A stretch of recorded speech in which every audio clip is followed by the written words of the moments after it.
All right, so for the training tip of the week, we're going to be discussing quiet title actions, and it's a good topic considering what we've been talking about up to this point with the last county there in Louisiana, where we see that they were offering title insurance with the properties that they sell, and how that would most likely mean you don't need to pursue quiet title anymore. We talk about quiet title quite a bit.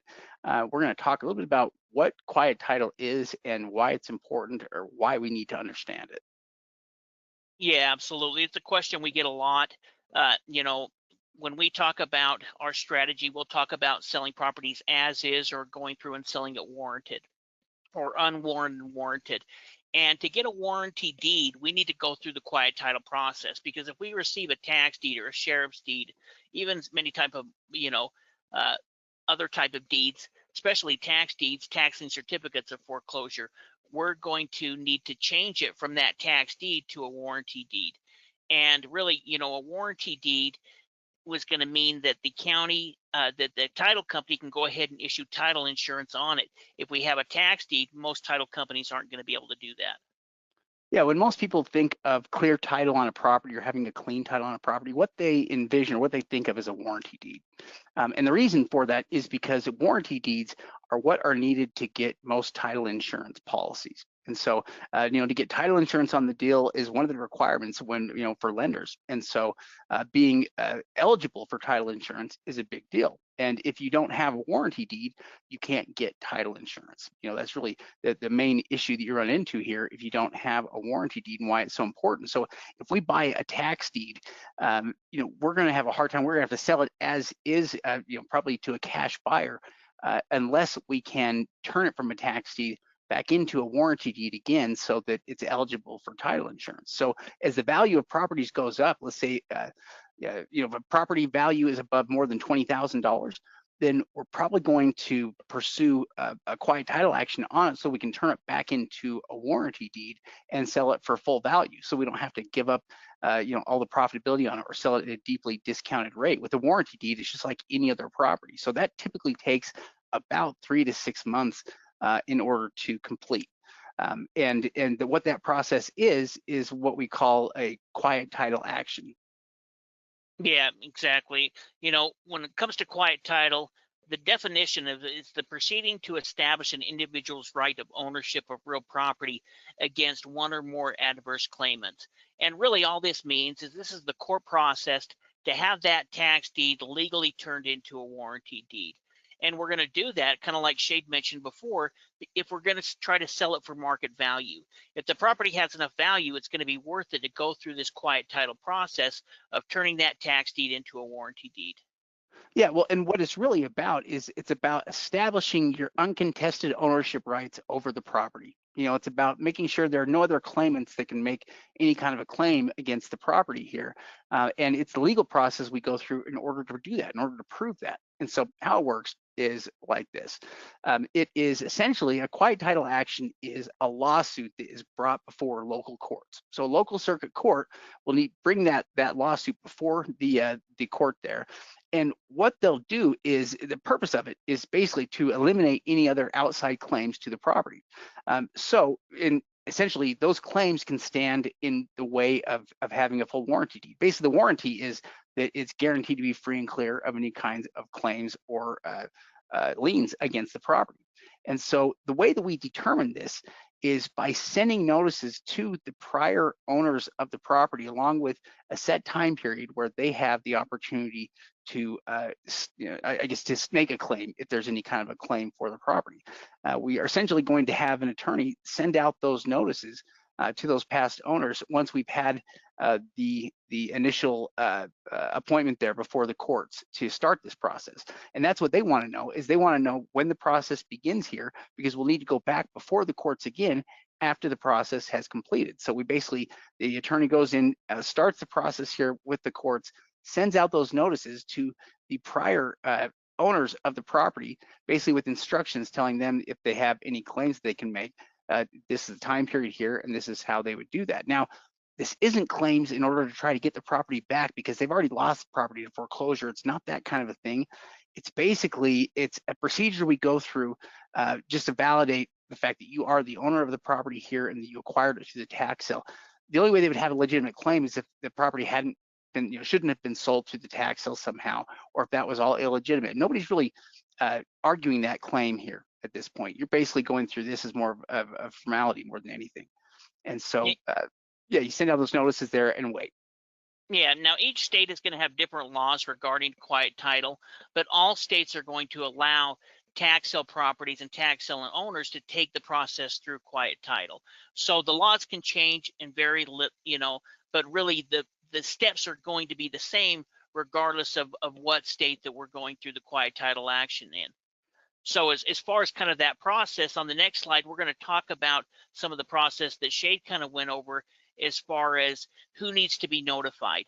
And so what they're going to do is they're going to send out certified mail or certified letters to anyone that has, some type of claim on the property or some type of ownership. And so in that case, if there's only one owner, they're only going to need to send out maybe 1 or 2 certified letters. If there's 20 owners, they're going to need to send out a lot more, and that's going to take more time. So when we're looking and doing what we call an investor title search in stage 2 due diligence, we're looking at that information because at least it's going to give us an idea. Is this going to be a cheaper title company, a quiet title, or if there's a lot of notifications, it could cost a lot more depending on how many people we need to notify. Yeah, the number of parties that are going to need to be contacted is one of those factors that can vary from property to property, and we never really know about. And until we look into the ownership history of the property, and that's what will kind of help us to see properties that have a lot of interested owners, like that property we were looking at just a minute ago that had all of the interested owners that we could see in the past, and it was fairly mixed up. That would be a fairly complicated property to take through a quiet title action because it had so many interested owners involved in the property. There'd be a lot of people to contact. But essentially, those letters go out. They have 20 days to respond, and if no one responds or tries to dispute it, then it's basically going to be considered default judgment. Basically, here you win. So you can go back before the court, and they will issue a motion for final judgment. Basically, will be filed with the court, and that's them issuing you a warranty deed on the property. That once you complete that process, you essentially have done everything you need. Yeah, exactly. You can go ahead and take that notice of final judgment. You can fill out the form, you can submit that to the county, and then they'll go ahead and issue you a warranty deed because you've had a judge look at it and say, yes, no one's responded to this. Now, 99% of the time, nobody is going to respond to it. They've already lost the property. You're not going to have somebody that's going to try getting it back. And if they did try to get it back, they'd have to prove that they paid property taxes the entire time and somehow the county made a mistake. Now, is that possible? Yes. What are the numbers of that? Maybe 1 out of 1,000. Maybe it's more than that. Maybe it's less than that. But it doesn't happen very often. Now, the cost, like we talked about a little bit ago, are going to depend on a few different things. Obviously, some areas of the country are just going to be more expensive. If we're looking for an attorney in Southern California, it's probably going to cost us more than it may in Arkansas. But, kind of depending on that. And then also, how much work do they need to do? If it's going to be, limited owners, it may be a little bit easier. Or if there's been several different transactions, that were maybe quick claim deeds, then it may take a little bit more to notify the individuals. Yeah, the biggest factors that affect how long the process is going to take are how quickly you can get in there before the courts and whether or not there are any claims that were made on the letters that go out. If there aren't, and you can get before the court fairly quickly, it can be a quick process. If there are additional steps there, or even if the attorney may need time to do things, it can take a little bit longer there. So 3 to 6 months is pretty normal for the process here in general. Yeah, absolutely. And as far as the cost, it can range, from $1,000 maybe on the lowest end, upwards to $5,000. Now, there is cases where it could cost more than that if you're in specific areas, but usually it's $2 or $3 grand. Now there is something also called tax certification, and this refers to the process of verifying the accuracy and of the property's title after the property has been sold at a tax deed auction. And so what they do is they go ahead and review the state statutes. These companies usually work within certain states, and what they're able to do is they're able to go through an underwriting process where they can go ahead and give you the ability or certificate to get title insurance on the process without going through the quiet title process. So let's say that you have somebody that contacts you, the neighbor contacts you, you just bought a house there and they want to buy it for their sister or their daughter or son or something like that.